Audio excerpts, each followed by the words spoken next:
Today, we're talking about something that impacts nearly all of us daily: the intersection of mental health and social media.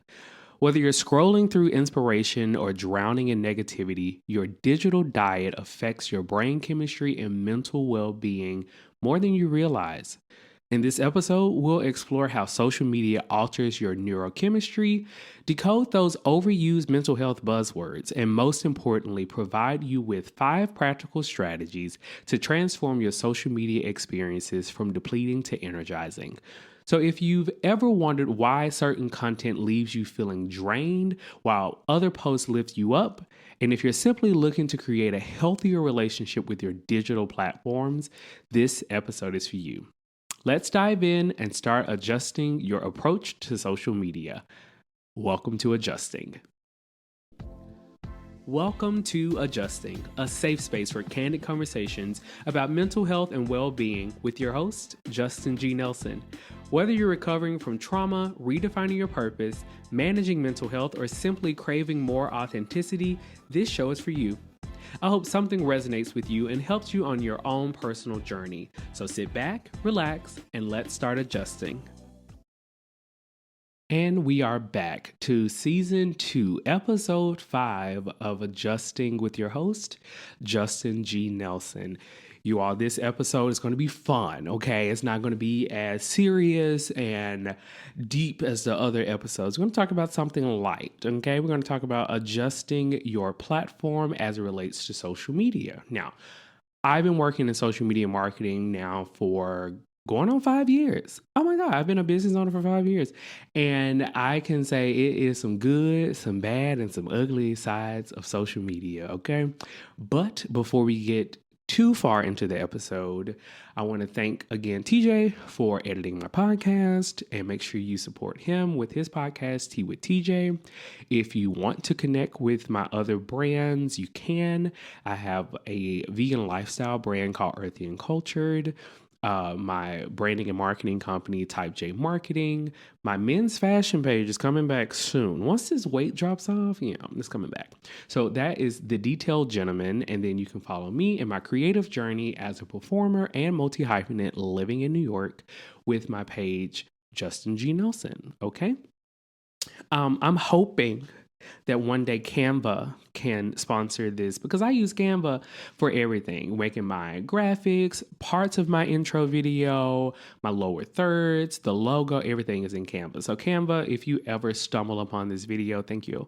Thank you for everything you do. I've been with you for 13 years. We're committed. Great.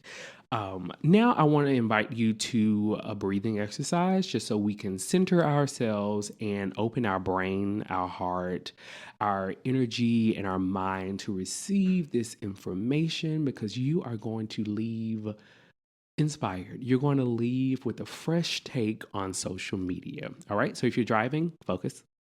Thank you. Focus on the road. If you're not, if you're home and you have a second to just step away from the kids, or put your phone down, put your headphones in, and keep listening, I invite you to plant your feet on the ground, relax your thighs, relax your knees, okay? Relax your stomach. Take a deep breath in, just to clear out everything. Relax your heart, relax your shoulders, relax your jaw. Kind of tug at your ear, relax your eyebrows, relax your forehead, okay? And take a deep breath in. 1, 2, 3. And out. 1, 2, 3. One more time. Breathe in. 1, 2, 3. And out. 1, 2, 3. Perfect. All right. So I just want to jump right in with section 1, addressing the brain and social media connection. All right. So let's talk about dopamine. Dopamine has become a big term, quote unquote, tossed around on social media. People are always looking for a dopamine kick, or something about serotonin, or all these things. So we're going to talk about these things, because I am tired of buzzwords or people just using words that they hear that sound fancy or very professional. And they're simple words. They are very simple and basic words. So dopamine, that feeling, that feel good chemical feeling that makes you seek out pleasure. It's basically our brain's way of saying, hey, that felt good. Let's do it again. And when you get notifications, our brain's like, yes, this is something good. Now, sometimes it's people trolling or it's a little bot. Okay. If you live in New York, you're always going to get that, hey, can I post it here? Or wow, you're in New York. Like that's like a dopamine anti-dopamine because it's like fake, but it was a notification. So those are things that make you feel good. And when you post something and the likes start coming in, the shares start coming in, people text you and say, I love that podcast episode. Yeah. Those things, those are like the dopamine kicks. There's that whatever makes you feel good. That's dopamine.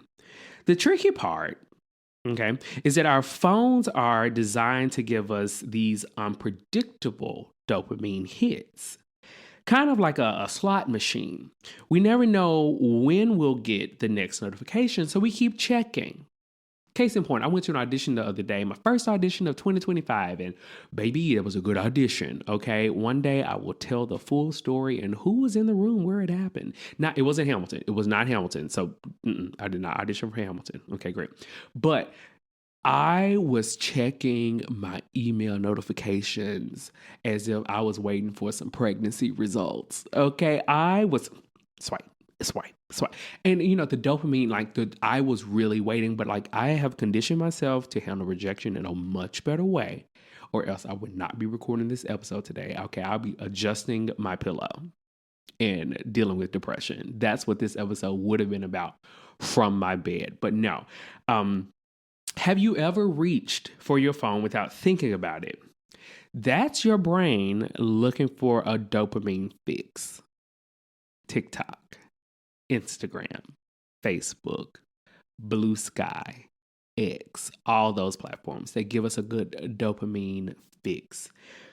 Now, serotonin is different, okay? It's more about feeling satisfied and content with your life. It helps regulate your mood and gives you that sense of enoughness.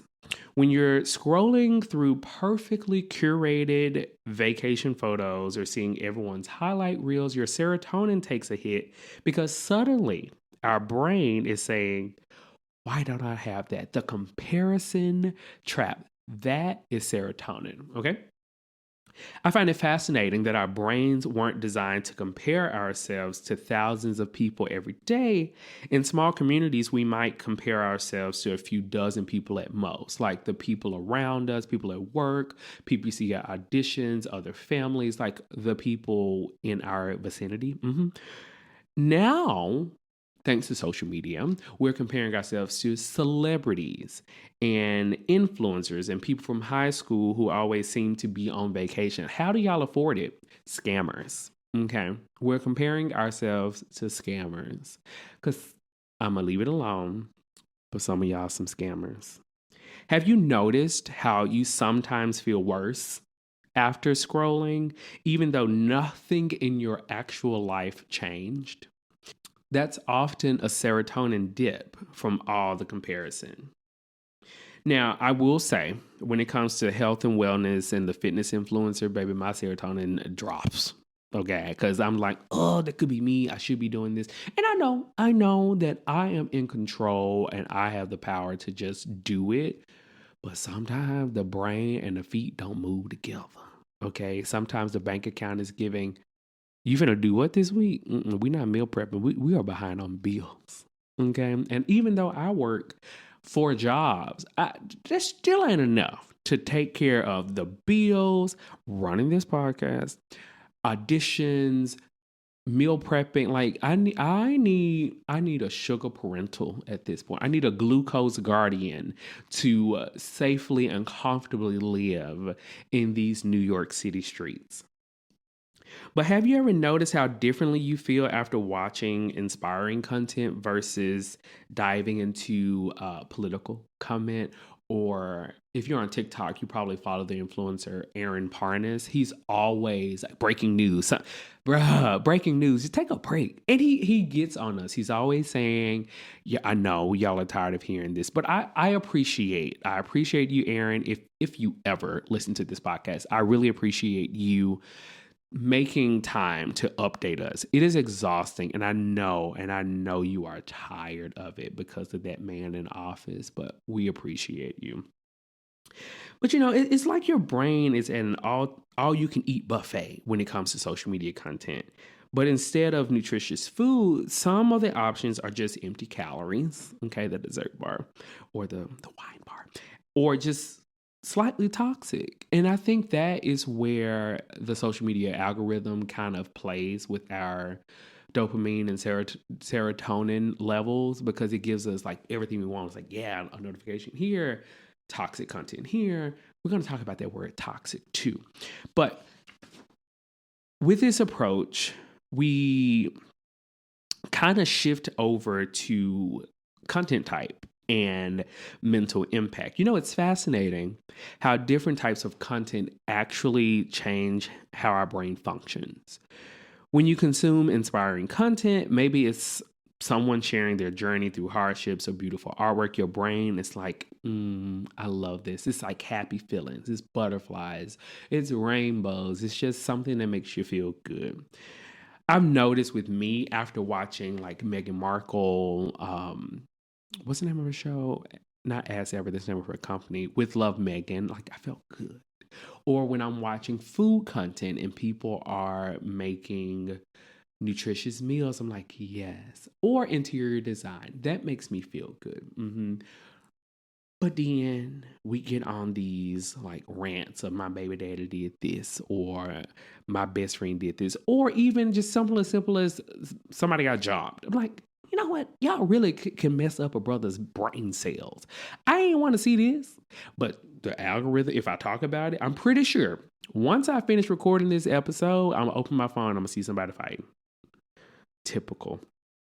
But I've noticed in my own life that after watching videos that make me feel inspired, I actually have more mental energy. I'm more inspired. I'm more inclined to pull out my trusty, dusty notebook and start jotting down ideas and concepts, because I feel that we all are placed here for a reason. And sometimes we need inspiration, sometimes from social media, to really figure out our next step.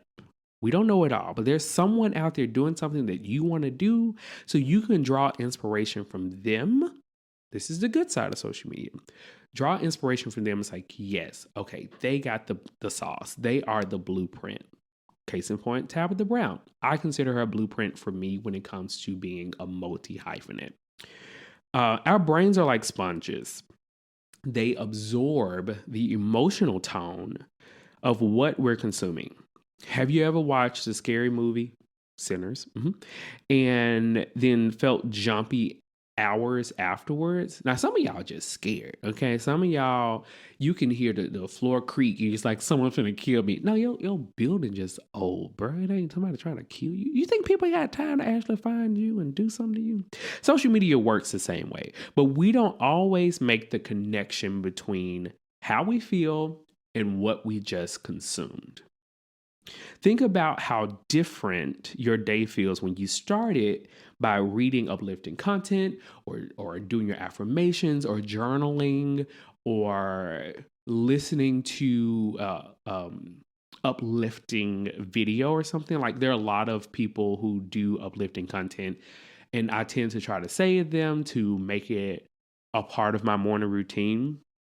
But you start with something positive and uplifting versus diving straight into world problems or workplace drama, or checking that email as soon as you wake up and realized that someone called out sick and now you have to work more hours. It's just same brain, totally different experiences, just based on what you feel. Now, in a previous episode, we talked about energy and adjusting your energy based off what you consume, who you're around, and those things. Remember Social media is one of the biggest energy exchanges in our daily lives, but we rarely think about it that way. I like to think about my attention as a form of currency. Okay. Every time I give my attention to something on social media, I am spending that currency. We talked about the energy exchange. Some content gives me a good ROI, return on investment. I feel energized, inspired, motivated, pull out my little book, ready to work. Okay. Other content, I'm just like, baby, why did I open this app? Like, I'll toss my phone across the bed or the couch and say, you know what? I'm going to block them. And I want to just say right now, there's this influencer who went viral on social media for their morning routine at allegedly 3:30 a.m. Okay, and they have their Saratoga water, which I love. By the way, I love Saratoga water. Y'all want to sponsor me too because I love your water. Anyway, they would open the water. They would pour it in a bowl with some ice and put a little lemon in there, and they would dunk their head in there as if to give them like a boost of energy, like shock their body and wake them up. And then allegedly, they would go and work out at 4 o'clock in the morning. They would go for a dive in the pool. They would have a meeting. They would do all these things. You know what that did? Pissed me off. You know what I did? I blocked them because I don't need that fake energy in my life. Now, was it a PR stunt? Was it them doing some type of shock value to garner views and to get brand endorsements? Absolutely. Am I mad at that? No. Did their video piss me off? It did. It did. And someone called me a hater.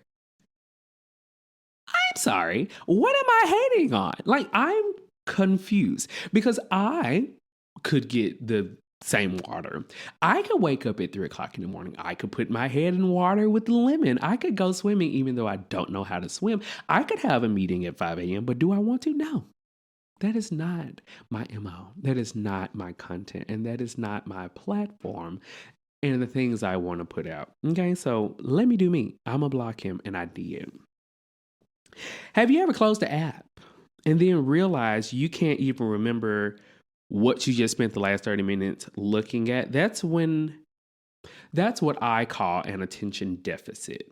Not in the ADHD sense, but in the sense that you spent attention and got nothing valuable in return. Again, that is called attention deficit. We're still in this energy currency. So we've talked about the energy connection and spending currency, ROI, getting something good back, and then attention deficit. One thing I've started doing and asking myself is, do I feel lighter or do I feel heavier? Do I feel inspired or do I feel drained? Do I feel seen or do I feel victimized? Okay, those are things that I can take away and look at when I'm consuming content that takes up my energy. The fascinating thing is that these digital interactions leave what researchers call attention residue. We're getting some good terms this episode. They stay with us even after we put the phone down. That's why sometimes you might feel slightly anxious or unsettled and not even realize it's because of something you saw online an hour ago. So I'm just saying, watch who you consume. Block these people. They don't know you blocked them. Okay. Moving on. Section 2. We're talking about adjusting the landscape of mental health content. Now, I want to just briefly shout out all my mental health experts on social media who are actively doing the work, who are taking the time to strategically and professionally break apart a lot of content that is being spewed out from a very surface level point of view. Also, I want to shout out the content creators and professionals who break down very, how can I say this from a professional place? There was an episode on a podcast, and I do not like to talk about like trending things on social media on this platform, but this episode pissed me off. Okay. There was a pastor and his wife that talked about their growing up and how they got to know each other. And they she mentioned that he basically groomed her and told her she was worthless and made her really just a peasant. She would prep all of his clothes and he would go out for the weekend and do things with other women. And they have a church. They have a whole church. And a lot of the members from the church was just like, I started to notice that things were off. Even now, even today. Now, they said all this stuff happened when they were kids. And this was just them sharing how God has shaped and molded them. And baby, listen. I've been in the church since I was 7 years old. Okay, I was dipped when I was 11. Ain't no way in hell, because it wouldn't happen. Ain't no way in hell you gonna tell me God said that to you. So I didn't respond to the video. A professional therapist and mental health expert politely told them, "You're wrong." Okay. And I'll leave it at that. So thank you to those experts who really get in the nitty gritty into these spaces on social media and in a way set the record straight for a lot of things. Okay. Have you noticed how some creators make you feel understood and hopeful while others make you feel more broken or like you need their specific solution? That's often a key difference between helpful versus not helpful content. Okay, so this is the part of the episode that I really, really wanted to talk about. Let's talk about these mental health buzzwords that are blowing up everywhere. Safe space. Now, this term used to have specific meaning in therapeutic settings, a place free from judgment where you can express yourself authentically. Now it's used as a marketing tool to make people feel seen, quote unquote. And they're using it in skincare and online places. Y'all using these things as a marketing tool to get people to spend their money. They ain't nothing safe. Okay, sorry. Clearly, that pissed me off. I've used that word a lot this episode. I am so sorry. Okay, the second thing, that's the term narcissism. Okay. Might be the most overused psychological term in history. It's gone from describing a rare clinical condition to being labeled as anyone who is self-centered and doesn't treat us well. Okay. The oversimplification actually makes it harder for people dealing with actual narcissistic abuse to be taken seriously. So let's find another way to explain and identify and label these people. I wanted to say motherfuckers, but I didn't say it. I want to say these people because I do know some narcissistic people who will not take the time to go to therapy and get properly diagnosed. I'm not a licensed professional, so I cannot tell them. What I can do is set a boundary. How about holding space? Okay, because apparently we're holding space for lyrics now, defying gravity. Originally, this meant being fully present with someone's emotions without trying to fix or change them now. It's thrown around in captions or selfies or used to justify all kinds of behavior. I'm holding space for your bad behavior, or I'm holding space for the fact that you are chronically late all the time. And I'm giving you grace because I understand we got to find another way, y'all. And don't forget self-care. Self-care. Self-care. I tried to read this book called Radical Self-Care. I got through the first chapter, and that I think by far in my reading journey, that's the only book I didn't. No, it was two of them. It was two. But that was the first book I DNF'd. And I was really happy to read the book because I was trying to get a better grasp on self-care because we've commercialized that as well. We talk about self-care being, I'm going to the salon. Baby, you needed a deep condition. Like, ain't nothing self-caring about that. Now, I can see if you've been in a serious season of depression and you really couldn't bring yourself to wash your hair. Maybe that's self-care. That's also like hygiene.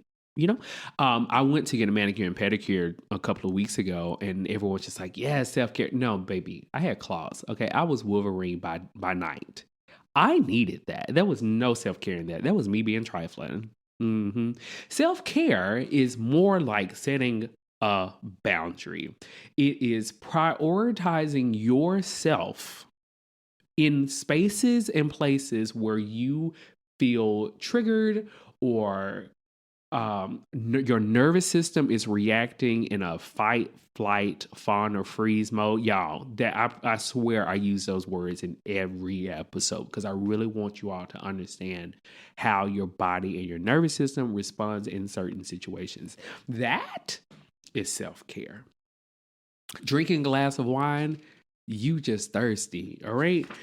And I think these terms get misused because they give us languages for experiences that feel complex. The problem comes when we start diagnosing everyone in our lives based off TikTok videos we've watched, and when companies co opt these terms to sell us stuff we don't need, or your favorite influencer has gone on ChatGPT and figured out ways to manipulate the system and generate a course or a product for you to feel in order to break these stigmas.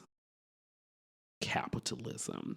Now, I will go a little deeper because I got time. These are social media mental health dictionary terms that are often misused. Number one, trauma.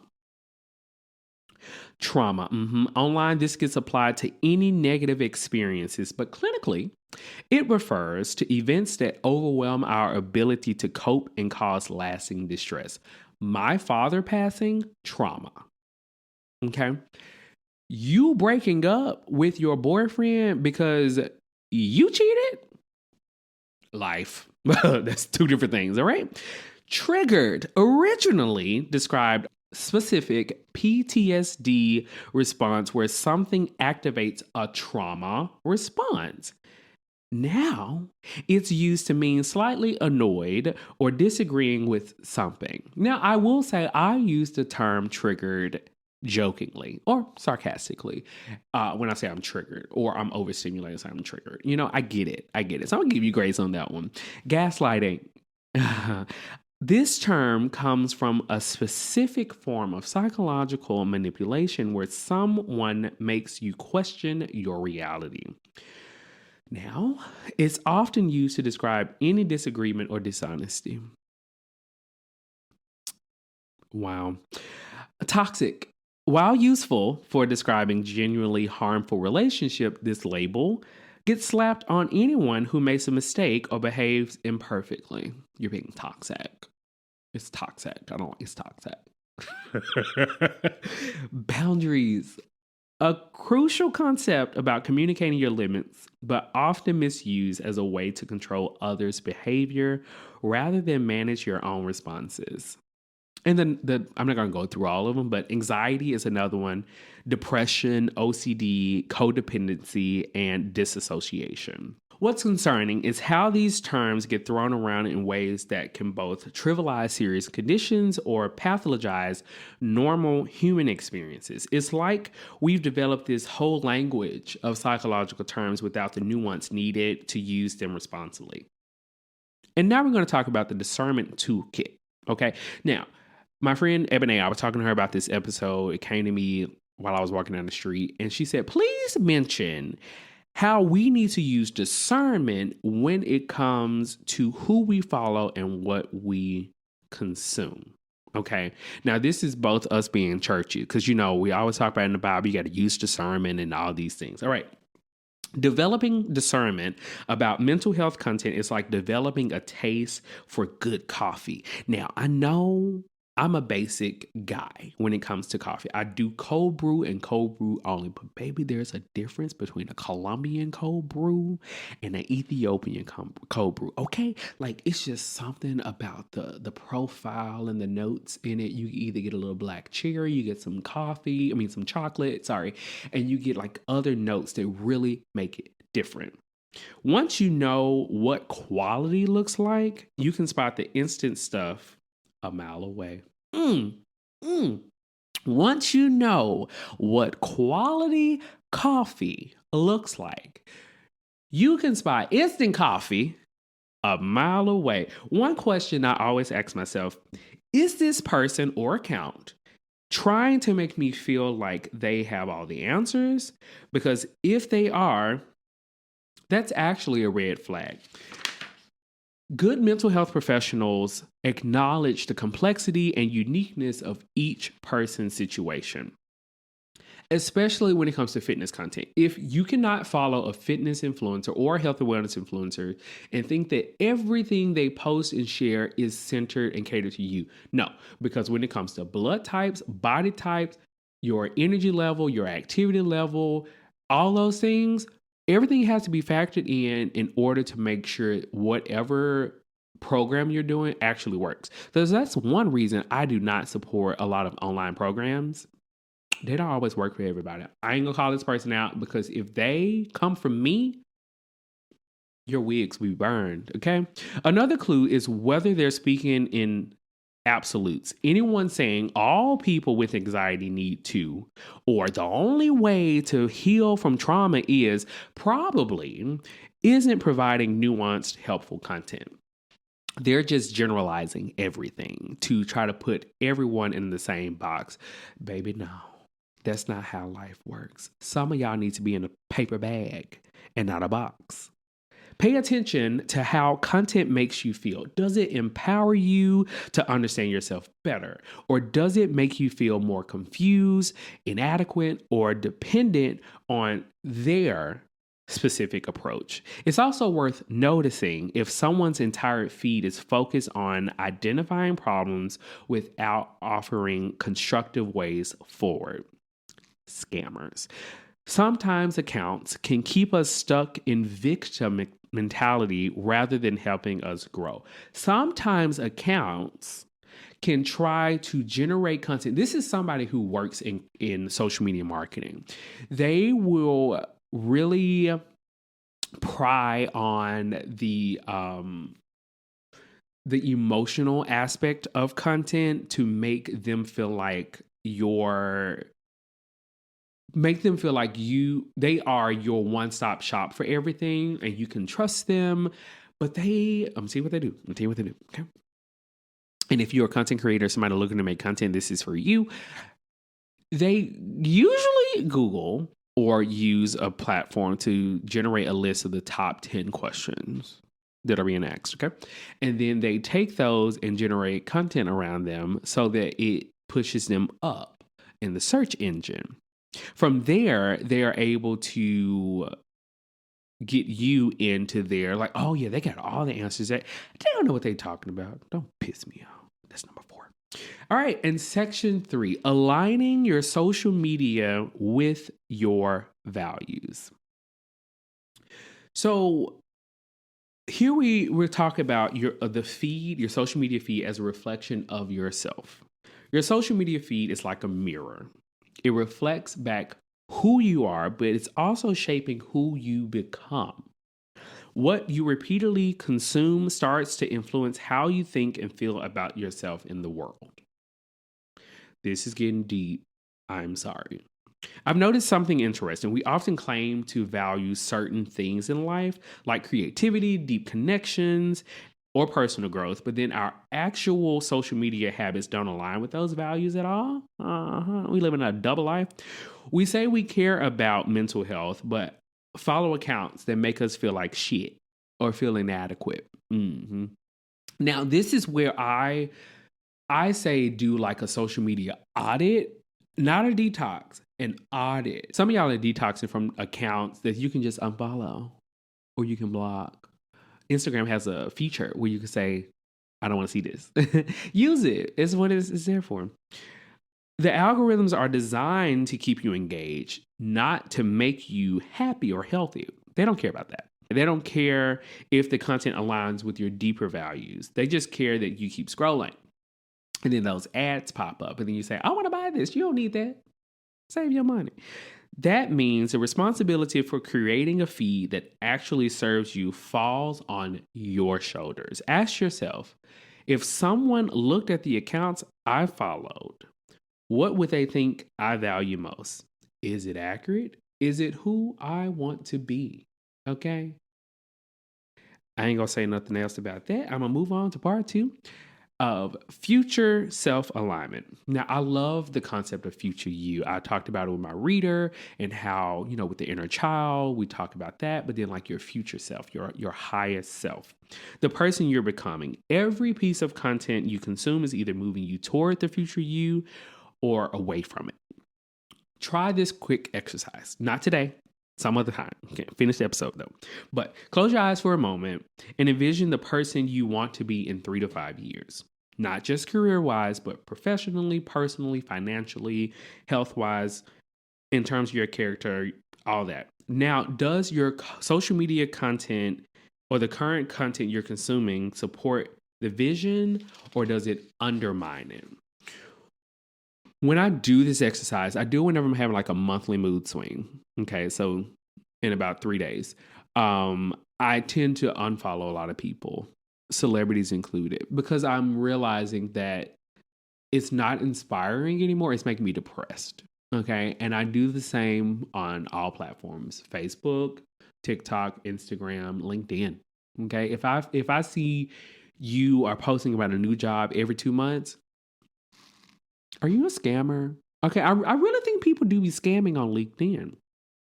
The cool thing about identifying content pillars. Now, content pillars are things, if you are a content creator, it's the things you set your content around. So for me, like with this podcast, is educational, inspirational, entertaining. Like those are some of the major or the main most popular content pillars. The cool thing about identifying content pillars that align with your values is that over time, they start to compound. Following people who embody the qualities you want to develop actually helps you develop those qualities faster. So if you want to be financially sound, if you want to, I don't want to say live a better life, but have more structure, and you follow people who have the structure, who have a clear morning routine, who are good with money, who are good with communicating, who have healthy relationship that they, I don't know about that. Everything people post is not always genuine. Some things are curated for the feed, and behind the scenes, they going through their own personal hell. I don't judge them. I just pray for them. But here are 5 ways. The 5 main ways to make social media good again. This is not on a hat, okay? Number 1, intentional curation. Think of yourself as the creator of your own personal museum of influence. What deserves wall space in your mind? Start with a 15-minute unfollow session. Okay, scroll. If you want to like really find out how to unfollow me real quick, I'll let you know. But go through the accounts asking, does this add value? Does it make me feel good? Does it align with who I want to be? If not, unfollow, mute, or block. Great.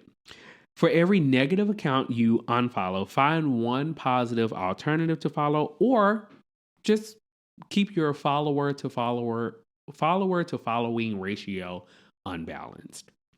Remember that what you engage with shapes what you see more of. Be intentional about liking, commenting, and saving content that represents what you want to see more of.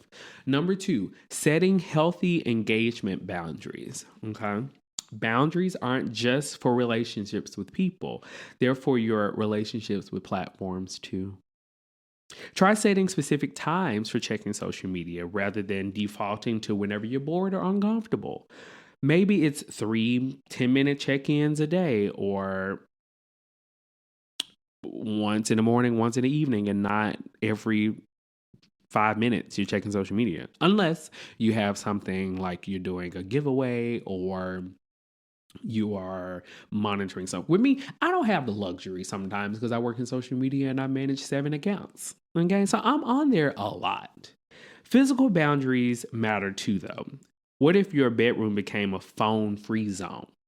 I don't have a TV in my bedroom because I don't want to consume like that before I go to bed. Now my phone is beside my bed. So maybe I'll try putting my phone in another room and see. But I do have PTSD, so I always keep my phone beside my bed. Sorry. Notice the emotional boundaries you need. Are you posting for connection or validation? Mhm. Are you checking comments because you're curious or because you're seeking approval? I'm sending you a hug. Number three, practicing critical consumption. Developing a pause between seeing something and believing it or sharing it is one of the most valuable skills in today's world. When content triggers a strong emotional reaction, that's your cue to slow down. Strong emotions, especially outrage, often bypass our critical thinking. Ask questions like, who benefits if I believe this? What might be missing from this story? A lot of things are clickbaity. Okay. I could edit this whole episode and leave out certain parts, and you just like, what is he talking about? I can use that tactic in order for you to like engage more and listen to things.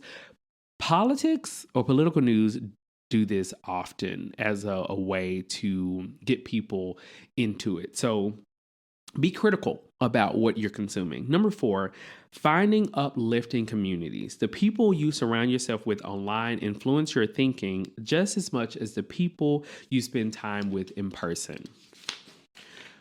So look for communities centered around creation rather than just consumption or criticism. And I'm human. I do love the nosy bystander sometimes I'm just like, girl, mind your business. Other times I'm just like, and then what? What happened next? It's just a human in me. Okay. Groups focus on making things tend to be more positive than focus on judging things. So people who are like doing things and positive and out there in these streets making a difference, those are the groups you want to be of instead of the people sitting at home in their bedroom judging everybody who is out there doing positive things. It don't make sense. Be the community member you wish to see. Be the change you wish to see. We used to talk about that in high school. But be the influencer or the content creator you want to see. Make sure your content is doing the good things, that is really making someone feel confident about themselves or them feeling seen in what you create. Okay, so this is to my influencers out there. Your engagement shapes the tone of the spaces you participate in. And number five, platforms as tools, not destinations. Social media can be gone tomorrow, okay? Social media works best when we use it intentionally as a tool rather than defaulting to it as a destination whenever we're bored or uncomfortable. Read a book, sorry. Try defining a specific purpose for each platform. Maybe Instagram is for creative inspiration, Twitter/X for professional development. It used to be. So we'll say LinkedIn for professional development. Twitter and X is just for adult content and Real Housewives of Potomac reviews, period. And Facebook is for keeping up with your family. Threads is for like those fake deep thinkers. Everyone needs the space. Consider using the platform's own tools against them. Set time limits, turn off notifications. I have my notifications on Instagram turned off at 10 o'clock because that's when I'm in bed and I want to be asleep. I still be on there, but I don't get notifications for it. Remember that these tools are designed to be addictive. It's not a fair fight between your willpower and their design teams. You need systems and boundaries to win. So let's recap. Let's bring this all together. We've explored how social media affects our brain chemistry, unpacked those overused mental health terms, and I gave you 5 practical ways to transform your social media experience from depleting to energizing. Remember that small adjustments can lead to big changes over time. You don't need to overhaul your entire digital life today, okay? Pick just one of the 5 strategies we discussed. Maybe it's intentional curation or setting time boundaries, and focus on that for next week, okay? Or the next 2 weeks or the month. I don't know. I just don't want you to do a social media detox and feel like you're going to get off for 30 days and come back and it's going to be better. It's not. So that's why I'm not a fan of those. The point isn't to demonize social media, but to put it back in its proper place as a tool that serves you rather than something that consumes you.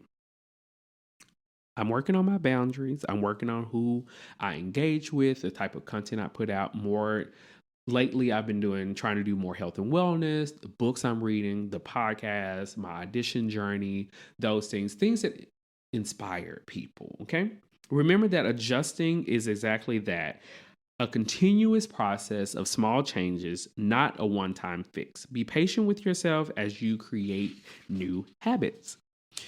So let me know how these strategies are working, if you're going to apply them, which one of the 5 practical tools you're going to implement.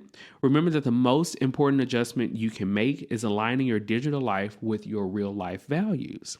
When these two are in harmony, technology becomes a powerful tool for growth rather than a drain on your mental well-being. This is Justin from Adjusting Podcast, and I hope something from this episode really inspires you to look at social media in a different way, and remember that you are in control of your platform. Until next time, bye-bye. Thanks for tuning in to this week's episode. I hope you take something away to help you make the adjustments you need. Before you go, please take a quick second to share this with someone you care about. And if you can, please leave a 5-star rating and review on whatever platform you're listening to this on. For more information about adjusting or to inquire about being a guest, head over to adjustingpod.com. Until next time.